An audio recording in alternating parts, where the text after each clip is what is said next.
Olá pessoal, tudo bem? Um grande abraço para você ligadinho aqui no Mestres da História. Mais uma vez chegando aqui junto com você, o professor Edenilson Moraes, da condução desse processo pedagógico, que é muito mais do que isso, meus amiguinhos. É um projeto de futuro que visa qualificar você, preparar você, para você ficar muito qualificado, muito preparado, competitivo para as provas, para os concursos que vem chegando por aí. E é como eu sempre digo, olha só, não tenha medo. Tenha foco, determinação, disciplina no seu estudo. A gente está aqui levando a sério, trabalhando pesado para que você tenha uma grande preparação para o concurso da PJC 2017 aqui em Mato Grosso. E a gente, como eu sempre digo, destrinchando todos os itens que constam no seu edital. E a gente está trabalhando agora especificamente sobre o conteúdo do período republicano em Mato Grosso.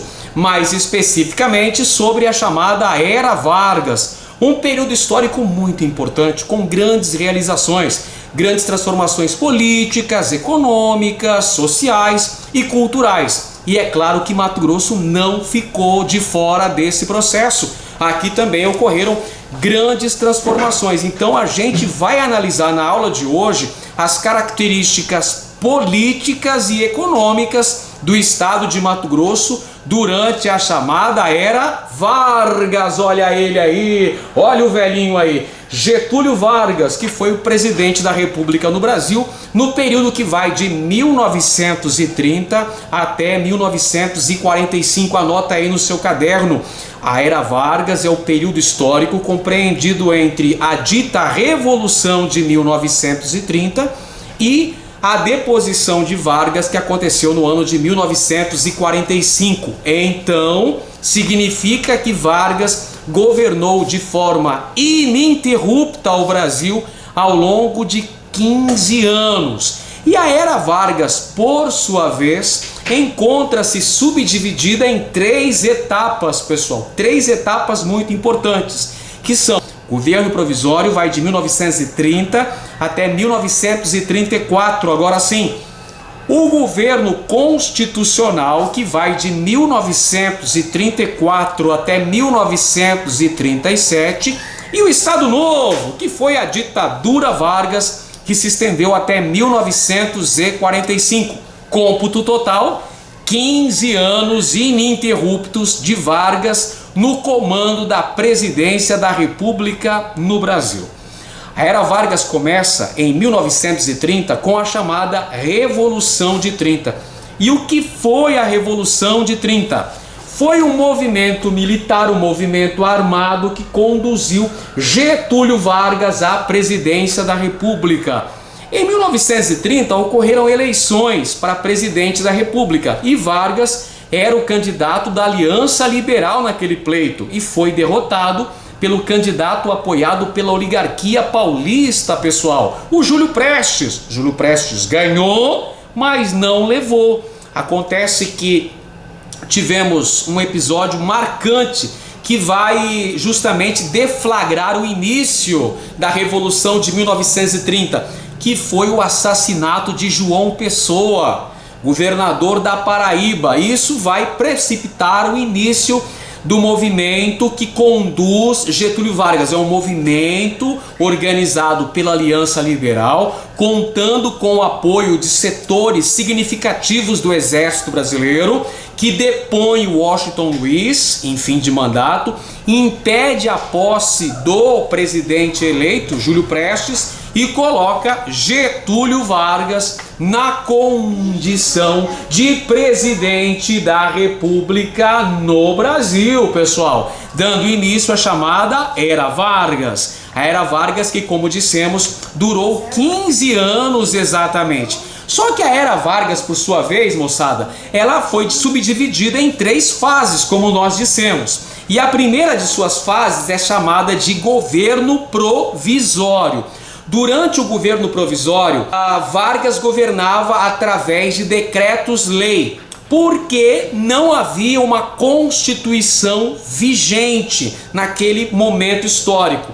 Quando os revolucionários de 30, o pessoal da Aliança Liberal tomou o poder, em novembro de 1930, eles anularam a Constituição de 1891, aquela que vigorou ao longo de toda a Primeira República no Brasil. Prometeram a convocação de eleições para a formação de uma Assembleia Constituinte que deveria redigir uma nova Constituição para o Brasil.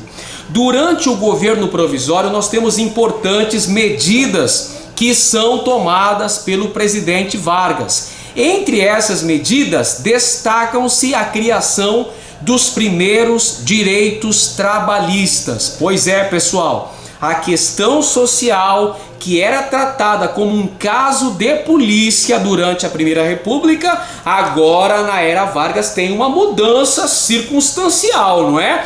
Passa a ser tratada como questão de política. Claro que Vargas já buscando contar com o apoio da classe trabalhadora na sua política trabalhista. Vargas foi uma raposa felpuda, foi um cara muito pragmático, soube tratar com essas questões muito bem. Então as primeiras leis trabalhistas são editadas ainda durante o governo provisório. Uma outra ação muito significativa tomada por Vargas ainda durante o governo provisório foi justamente a nomeação de interventores federais para administrarem os estados. Então, com o objetivo, com a missão, com a meta de neutralizar o poder exercido pelas oligarquias, Vargas nomeou inúmeros interventores para administrarem os estados. E em relação aqui ao estado de Mato Grosso, os interventores que foram enviados por Vargas para Cuiabá vão entrar em rota de colisão com os usineiros, com os grandes latifundiários, os proprietários das usinas de açúcar na região do Rio Abaixo. Inclusive, tivemos a prisão de alguns desses usineiros acusados de terem práticas análogas ao trabalho escravo, de terem trabalho escravo aí em suas propriedades. Pessoal, alguns desses usineiros foram levados a Cuiabá na condição de presos. Isso repercutiu muito mal perante a elite cuiabana, que vai fazer uma solicitação formal ao presidente Vargas para que fossem trocados esses interventores. É o primeiro interventor, o Mena Gonçalves, que vai bater de frente com o poder das oligarquias cuiabanas, no caso, os usineiros da região do Rio Abaixo. Perfeito? Um outro episódio muito importante ocorrido dentro do contexto do governo provisório foi a chamada Revolução Constitucionalista de São Paulo, ocorrida no ano de 1932. Olha só, um outro assunto fundamental que você tem que ficar atento, manter o foco. Quando for estudar a Era Vargas, estude lá, Revolução Constitucionalista de São Paulo de 1932, que foi basicamente um movimento de oposição ao governo federal.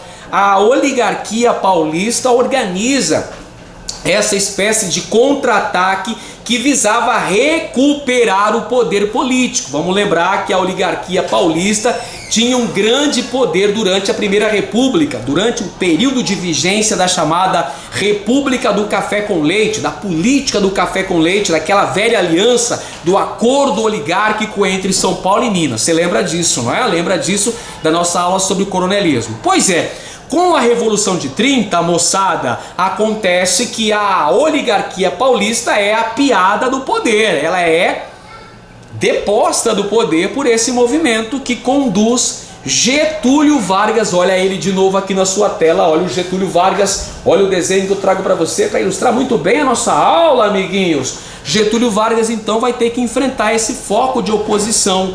Basicamente, a Revolução Constitucionalista de 1932 foi um movimento de oposição da oligarquia paulista em relação ao governo federal. Perfeito? A oligarquia paulista esperava contar com o apoio de outras oligarquias estaduais. Esperava que Minas Gerais Rio Grande do Sul e outros estados brasileiros também acompanhassem São Paulo nessa tentativa de golpe, nessa tentativa de depor Getúlio Vargas do poder político a nível federal.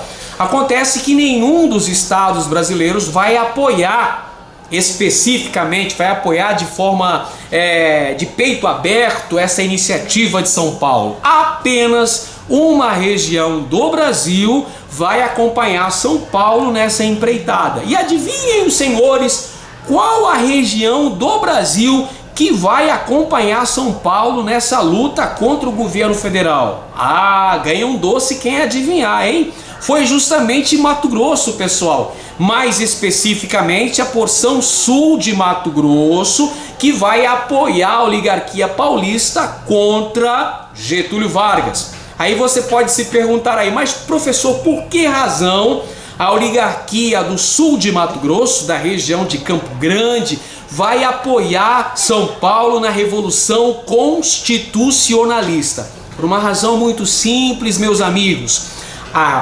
O pessoal, a oligarquia do sul de Mato Grosso, tinha claramente a intenção de alcançar sua emancipação em relação ao Cuiabá. Ou seja, eles tinham fé na divisão do Estado. Em sendo vitoriosa a Revolução Constitucionalista de 32, um de seus primeiros atos provavelmente seria a divisão do Estado de Mato Grosso. Por isso que a oligarquia sulista vai acompanhar São Paulo nessa empreitada. Temos o apoio da porção sul de Mato Grosso, representada pelo general Bertoldo Klinger, que vai inclusive enviar tropas para os campos de batalha. Vale dizer também que esse confronto, esse conflito político e ideológico entre São Paulo e o governo federal durou cerca de 3 meses e terminou com a vitória do governo federal, das tropas fiéis ao governo Vargas.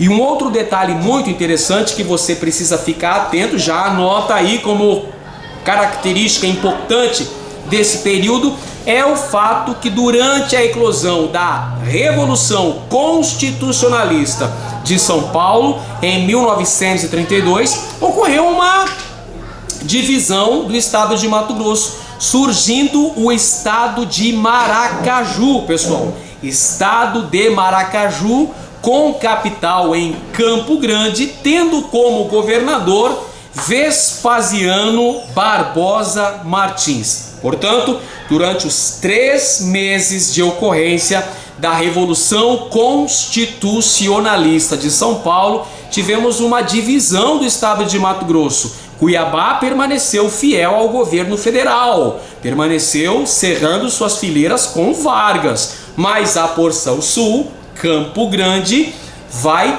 apoiar São Paulo, surgindo daí o estado de Maracaju, governado pelo Vespa, o Vespasiano Barbosa Martins. Porém, esse movimento foi sufocado, esse movimento foi derrotado. Vamos ver o desenho aqui, olha só, um movimento, olha só, o general Bertoldo Klinger, que liderava as forças do sul de Mato Grosso, depondo armas perante Vargas e Góes Monteiro, a derrota da Revolução de 32. E Vargas convocou eleições, formou a Assembleia Nacional Constituinte, que deveria redigir uma nova Carta Magna para o Brasil. Mas nesse período aí, pessoal, que antecede as eleições de 1933, nós tivemos aqui em Mato Grosso a formação de 3 partidos políticos, 3 agremiações partidárias que surgem. O Partido Liberal Mato Grossense, que era um partido de apoio a Vargas, um partido que tinha o aval dos interventores federais aqui em Mato Grosso. Tivemos também o Partido Constitucionalista, que era uma agremiação contrária ao presidente Vargas, e uma terceira força, a Liga Eleitoral Católica, que era o grupo menos influente dos 3. Acontece, meus amigos, que nesse contexto que antecede a realização das eleições de 1933, eis que ocorre um importante movimento social e político em Mato Grosso, no interior de Mato Grosso, na região pantaneira aqui em Mato Grosso.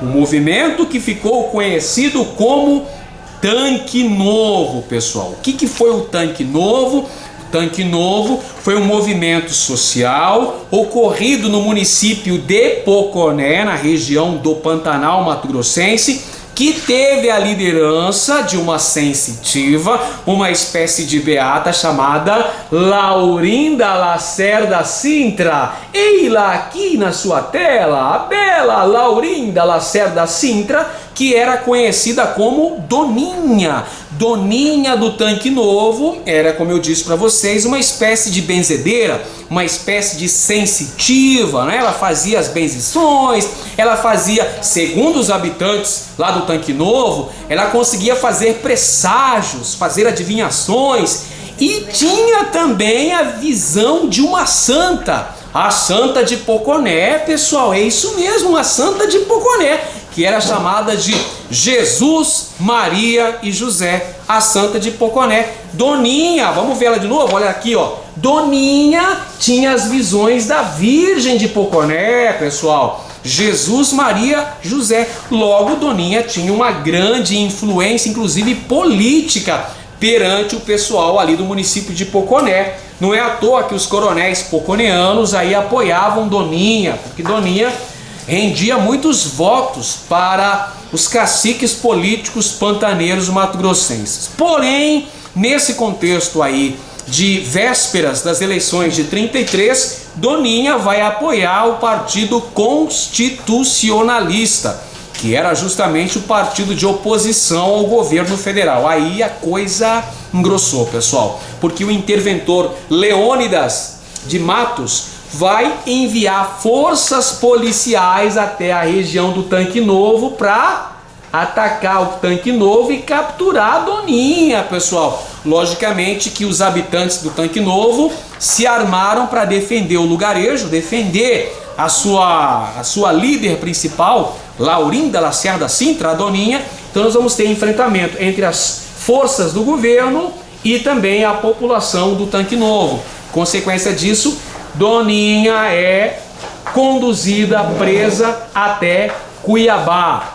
Posteriormente, o seu esposo entrou com um mandado, né, de segurança, impetrou um habeas corpus e conseguiu a libertação de Doninha. Mas essa libertação, diga-se de passagem, só ocorreu depois da realização das eleições de 1933. Mas é um importante movimento aí, o movimento do Tanque Novo, ocorrido nas vésperas das eleições de 1933, como nós falamos, é justamente essa eleição que formou a Assembleia Constituinte e redigiu a nossa Constituição de 1934, uma Constituição de tendência liberal e democrática que, a propósito, era inspirada na Constituição da República de Weimar, da Alemanha, pessoal, uma Constituição bastante democrática, que garantiu, entre outras coisas, leis trabalhistas, voto secreto, direito ao voto feminino. Desde o Código Eleitoral de 32, as mulheres já passaram a ter direito ao voto no Brasil. Portanto, a Constituição de 34 foi bastante liberal e democrática. Foi uma carta promulgada pela Assembleia Constituinte, a mesma Assembleia que elegeu de forma indireta Getúlio Vargas para mais 4 anos de mandato, dando início ao período do governo constitucional de Vargas, que é um período bastante interessante da nossa história brasileira, porque nós vamos ter aí uma grande polarização ideológica, extrema direita e extrema esquerda, que vão se digladiar pela busca do poder. De um lado, a extrema-direita representada pelos fascistas brasileiros, moçada. A Ação Integralista Brasileira, AIB, liderada por Plínio Salgado. E de outro lado, a extrema-esquerda, organizada em torno da Aliança Nacional Libertadora, tendo como um dos seus principais artífices, uma das principais figuras, uma das figuras mais proeminentes da ANL era o Cavaleiro da Esperança, Luiz Carlos Prestes. Inclusive, durante o governo constitucional de Vargas, tivemos a ocorrência da chamada intentona comunista, que aconteceu no ano de 1935, que é um dos fatores que vão fazer com que Vargas gradativamente fosse estabelecendo um governo mais autocrático, fosse limitando as liberdades individuais, até que em 10 de novembro de 1937, Vargas, alegando o chamado Plano Cohen, que seria uma suposta ameaça de dominação comunista sobre o Brasil, vai implantar uma ditadura aí, pessoal. Essa ditadura vai se chamar Estado Novo. É o período que vai de 1937 até 1945. É um período em que os partidos políticos foram todos eles extintos, não se realizavam eleições, havia censura aos meios de comunicação, havia inclusive pena de morte no Brasil. A barra começou a pesar durante o Estado Novo. Lembra Estado Novo? Lembra ditadura comandada por Vargas. É o período que vai até 1945. Nesse momento, são nomeados uma série de interventores federais para governar os estados. Novamente, você se lembra que eu disse para você no início da aula que durante o governo provisório, Vargas nomeou uma série de interventores para governarem os estados. Inclusive aqui houve um entrevero entre os interventores federais nomeados pelo presidente e os usineiros mato-grossenses aqui em Cuiabá. Pois é, agora no Estado Novo temos novamente a nomeação de interventores federais para governarem os estados. No caso de Mato Grosso, o interventor é um ilustre político mato-grossense. O interventor federal durante o Estado Novo é este cidadão aqui, moçada, Júlio Strublin Miller. Júlio Miller é então interventor federal de Mato Grosso durante o período do Estado Novo, período que vai de 1937 até 1945. E olha só, o Estado Novo representa um momento histórico de grandes transformações para Mato Grosso. Se no Estado Novo tivemos uma série de transformações a nível nacional, por exemplo, com o desenvolvimento da indústria pesada, a indústria de base no Brasil com apoio estatal, criação da CSN, a Companhia Siderúrgica Nacional, criação da Vale do Rio Doce, implementação da indústria pesada no Brasil, com a aprovação da CLT em 1943, aqui em Mato Grosso, galera, também tivemos muitas transformações. Transformação na paisagem urbanística de Cuiabá, com várias intervenções que foram feitas, várias construções edificadas em Cuiabá durante o período do Estado Novo.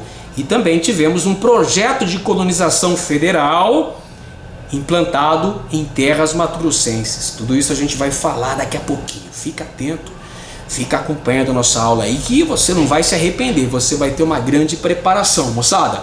Uma outra característica ainda do Estado Novo, pessoal, foi a suspensão das liberdades individuais. É um período de ditadura, então não foi fácil não. E olha só um outro ilustre mato-grossense, não é? Outro ilustre mato-grossense que teve um papel protagonista durante o Estado Novo é Filinto Miller, moçada, irmão de Júlio Miller. Irmão de Júlio Miller, ele era o chefe da polícia política de Vargas, era quem mandava prender, era quem mandava julgar, quem mandava torturar os inimigos do Estado Novo. Dentre eles, Luiz Carlos Prestes, que foi preso, ficou preso durante boa parte do Estado Novo, e a sua companheira Olga Benário, que participara junto com o Cavaleiro da Esperança da intentona comunista, acabou sendo mandada para a Alemanha nazista, grávida, e ela morre lá no campo de concentração, pessoal. E sua filha, Anita Leocádia Prestes, que vive até os dias atuais, nasceu lá no campo de concentração. Olha só, terrível aí a atuação de Filinto Miller, que era o chefe de polícia do Estado Novo. Era cuiabano aí, moça. Era uma indústria mato-grossense aí também. No Estado Novo a gente tinha a vigência do DIP, Departamento de Imprensa e Propaganda. DIP, Departamento de Imprensa e Propaganda, que foi um órgão inspirado no Ministério da Propaganda nazista, né? O Ministério de Goebbels, de Hitler, na Alemanha, que tinha a função de censurar os meios de comunicação e, ao mesmo tempo, aí, galera, criar uma imagem positiva do ditador Getúlio Vargas, criar uma propaganda paternalista de Vargas. Daí que vem aquela história do pai dos pobres para Getúlio Vargas. Vem justamente da imagem construída pelo Departamento de Imprensa e Propaganda, que criou essa imagem de Vargas aí como o defensor dos pobres, dos fracos e oprimidos, o pai dos pobres. Beleza? Tudo isso uma construção do Departamento de Imprensa e Propaganda. A gente tem nessa época, por exemplo, os sambas de exaltação, como por exemplo a música Aquarela do Brasil, não é? De Ari Barroso. Brasil brasileiro, meu mulato isoneiro, vou cantar-te nos seus versos. O Brasil, o samba que dá, bandoleiro que faz sonhar. O Brasil do meu amor, terra de nosso Senhor. Pois é, nacionalismo no 12, pessoal. Grande nacionalismo do Estado Novo. É uma grande doutrina ideológica que vai ser seguida aqui no Estado Novo, é nacionalismo econômico. Muito bem, vamos falar então agora especificamente sobre Mato Grosso, sobre o interventor federal. Olha ele novamente aqui, Júlio Miller, pessoal. Olha o Júlio Miller aí, gente. Júlio Miller, interventor federal de Mato Grosso, no contexto do Estado Novo. E aí nós temos a construção de várias obras públicas em Cuiabá. E essas obras públicas foram financiadas com capital federal. Vargas vai enviar vultosas verbas para serem utilizadas na modernização da capital mato-grossense. São construídas uma série de obras públicas, dentre elas aí a residência dos governadores, o Grande Hotel, o Cine Teatro Cuiabá, a Avenida Getúlio Vargas. Aliás, essas edificações aí, moçada, estavam todas localizadas na Avenida Getúlio Vargas, até hoje uma das principais avenidas de Cuiabá, não é? Uma área nobre da cidade de Cuiabá. Então, residência oficial dos governadores, na Avenida Getúlio Vargas. Construção do Grande Hotel, porque Vargas é o primeiro presidente da República a visitar Cuiabá, viu, pessoal? O primeiro presidente da República que se dispôs a visitar a capital mato-grossense foi Getúlio Vargas. E o fez no ano de 1941, olha só. E Vargas fez questão de ser hospedado no Grande Hotel. Grande Hotel na Avenida Getúlio Vargas. O Liceu Cuiabano também teve a sua ampliação, sua reforma nesse contexto, exatamente no local onde está até os dias atuais, o Liceu Cuiabano também, na Avenida Getúlio Vargas. E a Ponte Júlio Miller, mostra a Ponte Júlio Miller aí, galera, olha só, Júlio Miller e a ponte de concreto, primeira ponte de concreto sobre o rio Cuiabá, ligando as cidades de Cuiabá e Várzea Grande, inaugurada em 1942. Portanto, durante o Estado Novo, Cuiabá virou um verdadeiro canteiro de obras, com esses capitais que vieram para acelerar o desenvolvimento da capital mato-grossense para essas grandes edificações.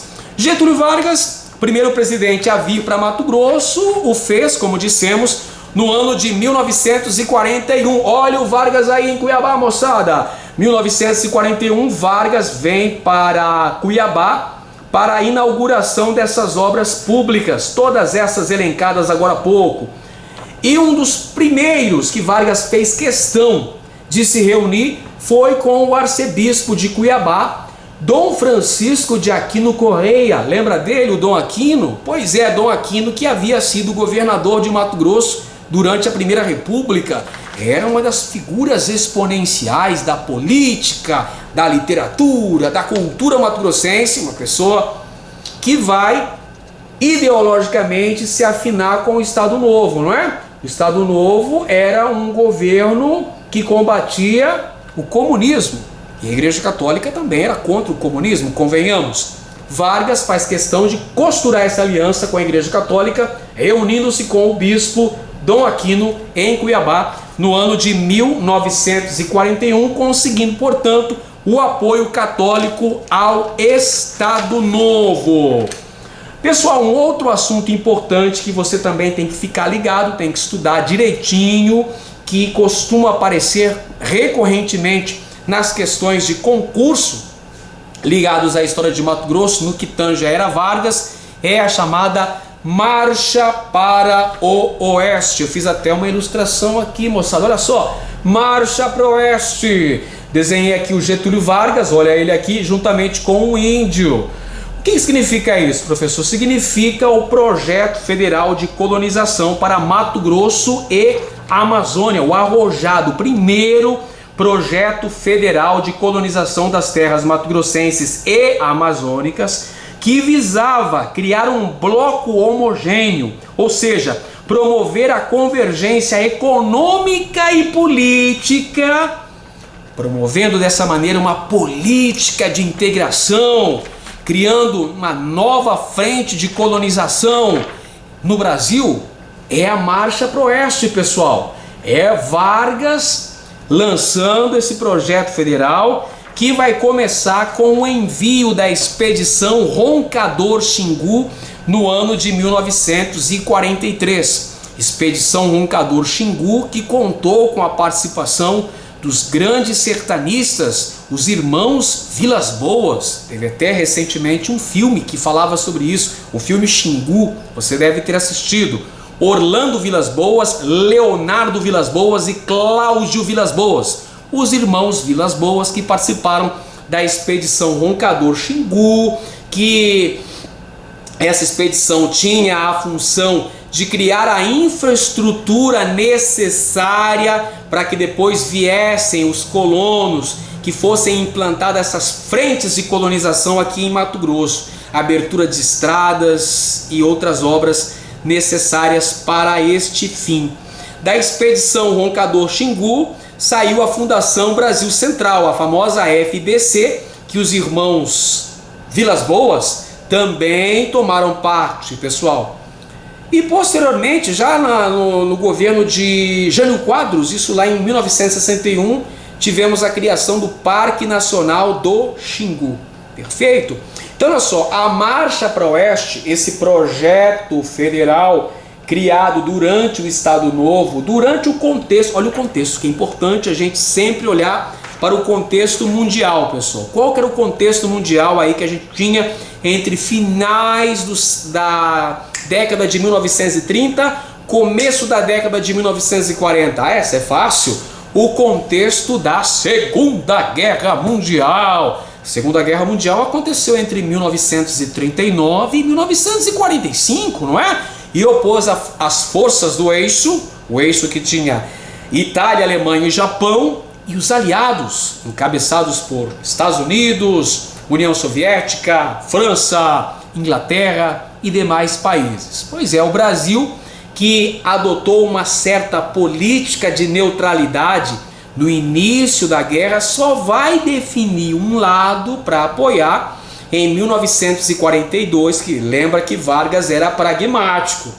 O sujeitinho pragmático, velhaco Vargas, era um cara, uma raposa felpuda, sabia como ninguém costurar essas alianças políticas e vai se aliar definitivamente aos Estados Unidos, depois que os Estados Unidos se comprometem a financiar a construção das indústrias de base no Brasil, a CSN, de Volta Redonda, e a Vale do Rio Doce, em Minas Gerais. E aí Mato Grosso também vai ter essa participação, gente, seja através da Marcha para o Oeste, com a criação dessas colônias agrícolas federais, seja também enviando os pracinhas mato-grossenses. É outro aspecto muito importante, pessoal.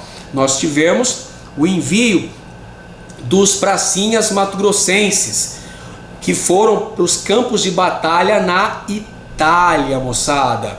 Temos aí a participação da Força Expedicionária Brasileira. Mato Grosso teve um contingente, pequeno é verdade, mas um contingente de soldados, os pracinhas brasileiros que foram para a Itália combater durante a Segunda Guerra Mundial. Cerca de 250 pracinhas mato-grossenses, salvo engano. Aproximadamente esse é o número.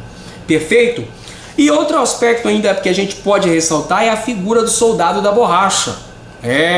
Muitas vezes esquecido, mas que teve uma importância fundamental nesse contexto da Segunda Guerra Mundial, que os Estados Unidos vão pressionar o governo brasileiro para que o Brasil voltasse a produzir o látex. Surge daí a figura do soldado da borracha. Mas a gente está falando especificamente da Marcha para o Oeste, então vamos lá, vamos voltar para o assunto da marcha. Quais são as principais consequências? Quais são os desdobramentos mais significativos da Marcha para o Oeste aqui em Mato Grosso? Eu vou mostrar para vocês, vou mostrar no desenho, para ficar mais fácil para você compreender. Olha só, olha a nossa preocupação de fazer com que você tenha uma grande preparação para o concurso da PJC 2017. Então vamos lá. Gente, principais consequências da Marcha para o Oeste, projeto federal de colonização, comandado por Vargas durante o período ditatorial do Estado Novo. Criação de 2 territórios federais em terras mato-grossenses. Você já está vendo aí na nossa ilustração. Um território mais na região noroeste, perfeito, e outra na região sul. Olha só, 2 territórios federais. O território federal do Guaporé, que foi criado em 43, a partir de terras que pertenciam aos estados de Mato Grosso e Amazonas, a maior parte do estado de Mato Grosso e uma parte do estado do Amazonas. E aqui na porção meridional tivemos o surgimento do território federal de Ponta Porã, pessoal, que corresponde atualmente à porção sul do estado de Mato Grosso do Sul. Por que aconteceu isso, professor? Por que Vargas criou territórios federais em Mato Grosso nesse contexto histórico? Você lembra qual é o contexto histórico que a gente está falando? O contexto histórico é da Segunda Guerra Mundial. Mais um mapa aqui, olha o mapa do Brasil de 1943, pessoal. Vargas criou uma série de territórios federais. Não foram só esses 2, não. Teve o território federal do Amapá, o território federal do Rio Branco, o território do Acre, o território do Guaporé, o território de Ponta Porã e o território de... qual que é esse outro aqui? O território de Iguaçu, na região do Paraná, Santa Catarina. Por que razão? Gente, o contexto geopolítico diz tudo, moçada. O contexto que o Brasil temia sofrer ataques na Segunda Guerra Mundial, para proteger as fronteiras, criação de territórios federais em Mato Grosso. No Brasil, então, vários territórios federais em áreas de fronteira internacional. Em Mato Grosso, especificamente, olha lá, 2 territórios que o Vargas cria.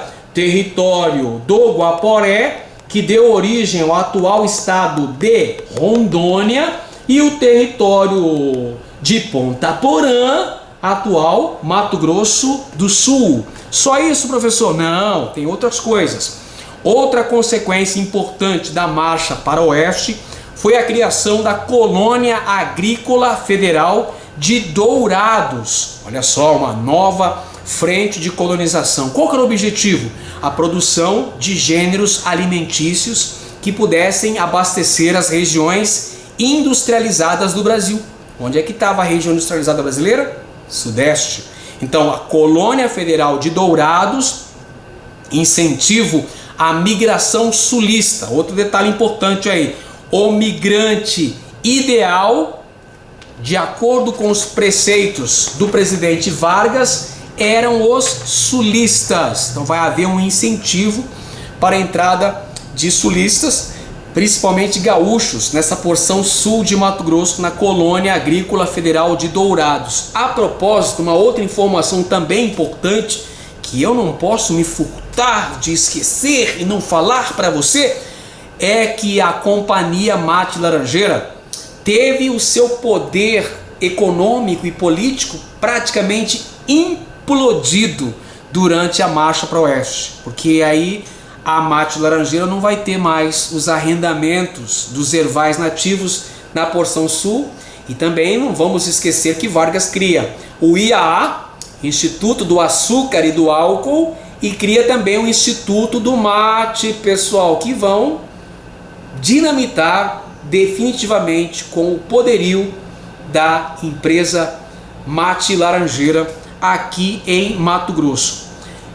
Esses territórios federais que eu mencionei agora há pouco foram criados por uma questão geopolítica, que era da proteção das fronteiras brasileiras, pessoal. Vargas também criou o serviço de navegação através da Bacia Platina, e outra consequência em relação a Cuiabá foi a criação da Escola Agrícola de São Vicente, justamente com o objetivo de qualificar a mão de obra para trabalhar nesses projetos federais de colonização. Portanto, uma característica importante da era Vargas em Mato Grosso foi a criação de um projeto federal de colonização que teve importantes desdobramentos. Criação de 2 territórios federais em Mato Grosso.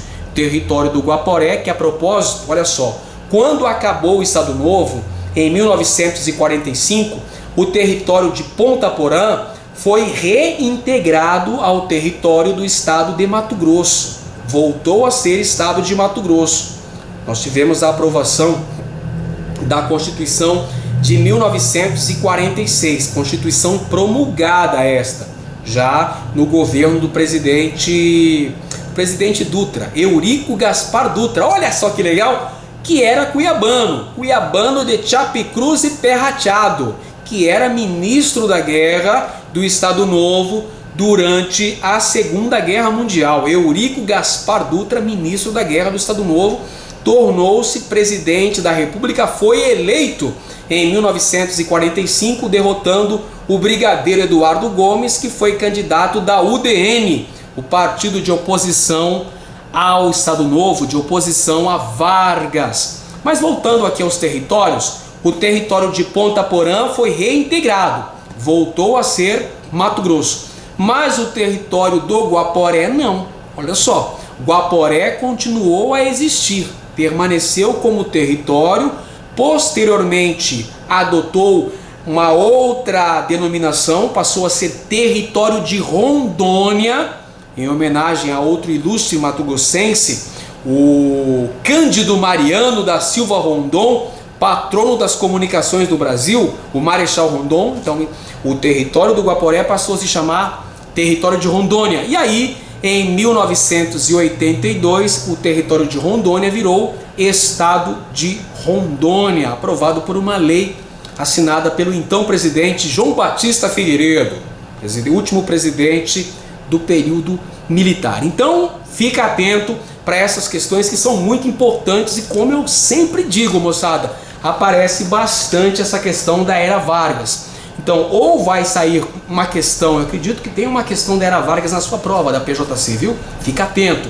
Eu acredito que deva cair alguma coisa relativa ao governo constitucional, que pode ser, por exemplo, a Revolução Constitucionalista, governo provisório, perdão, alguma coisa relativa ao governo provisório, que é a Revolução Constitucionalista, ou pode cair alguma coisa relacionada com o Estado Novo, que aí, nesse caso, vai ser a marcha para o Oeste, pessoal. É isso aí, moçada. Estamos aqui juntos, terminando, dando conta de todo o assunto. Agora só vão faltar 2 aulas, hein? 2 aulas e mais a nossa super revisão, que vai ser no aulão, que a gente vai fazer um aulão de véspera da PJC. Eu espero a sua audiência, hein? Deixa uma mensagem para você, olha só. Aquele que não luta pelo futuro que quer, tem que aceitar o futuro que vier. Vamos lá, pessoal.